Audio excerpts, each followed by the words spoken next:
What first tipped you off that your neighbor was weird, crazy, not right? When she called the cops for a noise complaint at about 9:30 p.m. on a Friday night. They showed up, knocked on the door, and looked around confused and half embarrassed. Cops, we're here about a noise complaint. Were you, having a party before or something? Us, well, we're playing board games and have some music on. Cops, music? Cocks his head as if listening carefully. Okay, well, keeping it down, I guess?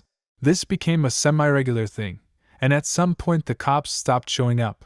She then switched to calling our landlord anytime we were hanging out in our living room, existing at normal volume levels after 8 p.m. Landlord was like, your neighbor, I think she's maybe crazy. Yes, she was. Also, this was separate houses, not an apartment. When I looked through my peephole at 2 a.m., and there she was just staring at my door. What tipped you off to look out the peephole at that time? She had been constantly filing unfounded noise reports against me. The management told her to stop or she would be removed. I was up playing video games and heard something outside my door. Lo and behold, there she was. I was a little baked, so it sketched me out. Went back to the management the next day, and she was gone by the end of the week. When I was first moving into my house, a couple neighbors came over to introduce themselves. Regular old suburban dudes with their kids. Great guys. I ask about the neighborhood and shit like that. They both kind of glance across the street. You met Ed yet? Nah, we just got here. Yeah, nice guy. Divorced. Travels a lot. His door is always open though. I was like, how nice. What a wonderful place to have bought my family's first home. Yep, not a euphemism. Ed leaves, sometimes for a week at a time, front door just blowing in the wind, wide the fuck open. When he is home, the door is also open, his car is parked half in the front yard, and he is rocking out to Bon Jovi and other 80s type stuff. Ed is probably living the dream on some level, not a care in the world. But it is a little odd to behold. He let me swim in his pool when I was a teenager but would stare at me on his deck the whole time. 3 years later he got caught with child norp all over his computer. When his daughter was screaming on their front lawn that he was abusive, we called the cops. They continued to be a delight to live next to, until we, thankfully, moved a year later. The tipping point was on Mother's Day last year when 3 guys walked across our lawn towards his house to come beat the shit out of him. One had a metal pipe, one had a taser. The neighbor was standing in his doorway with a baseball bat. We saw it because we were literally walking into our house when we heard the sound of a taser go off, and we saw them approaching. Then we called the cops. Our neighbor later told the cops, "Oh, it's fine, the one guy is my brother." When I saw him riding down the middle of the road on a little girl's bike with one training wheel on it. He kept 9 Rottweilers in his 1-bedroom, 3rd-floor flat. He took them for walks attached to a stolen supermarket trolley. Despite this, he never flooded the place, or set fire to it, so still counts as one of our best neighbors. Sitting outside one day with my boyfriend, and my neighbor walks over with his bike and starts showing it off, pointing out the neon colors, talking about how fast he can ride it down the sidewalk, etc. He then proceeded to get on the bike and show us that he can do a wheelie. This neighbor is a 30-something-year-old grown man, with no intellectual disabilities, just a lot of drug use. I was out front working on something and had my schnauzer with me. He was on a long lead that was tied off and could not reach the sidewalk. The crazy old guy a few houses down decided to come over to introduce himself.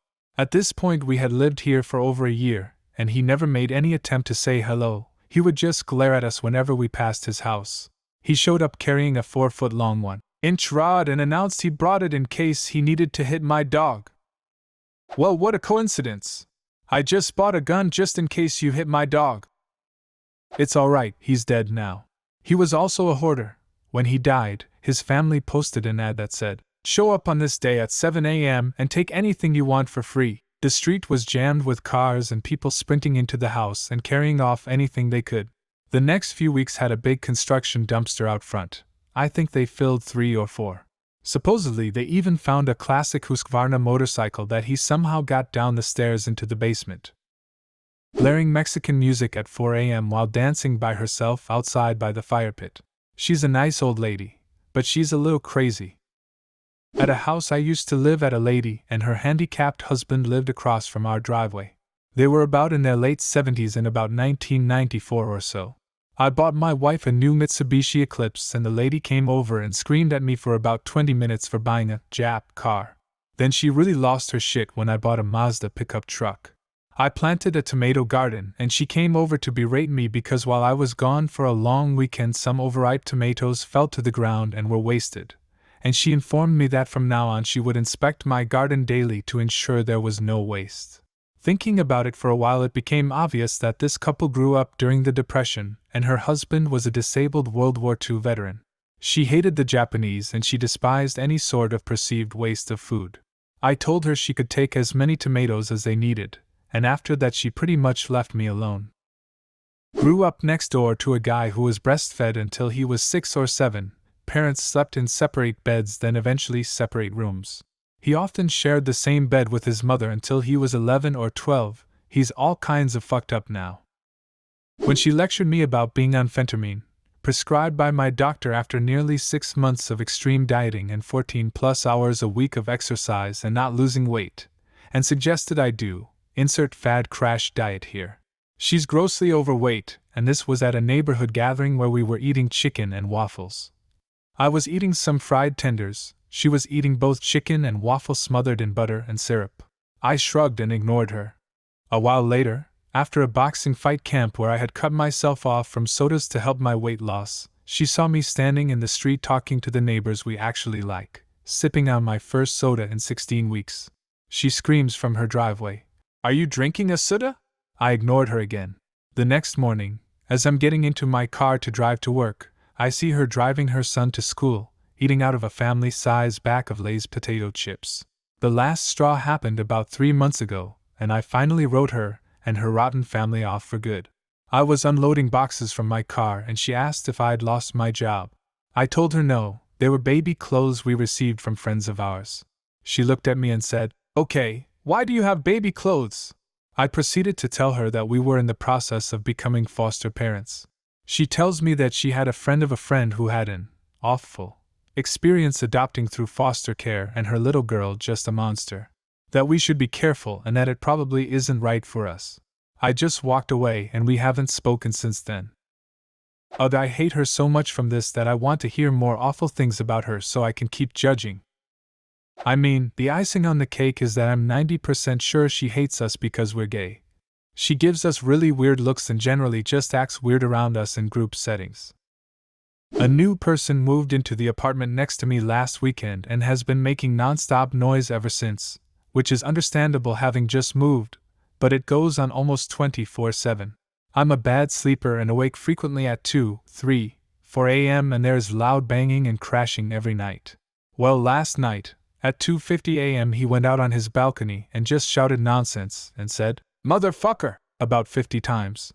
So I suspect he is not right in the head. Time will tell. Oh man, I grew up across the street from a legitimate crazy lady. Some of the things she has done. Called the cops on my dad for mowing her waist-high lawn. She came home midway through the mowing and flipped shit. After the officer heard her side and went to talk to my dad, they told him that she claimed my parents sneak into her house at night to tie bows in her shoes and leave dimes around the house to assert dominance. They let my dad off with a warning. Threw dog shit into the street and in the general direction of neighbors.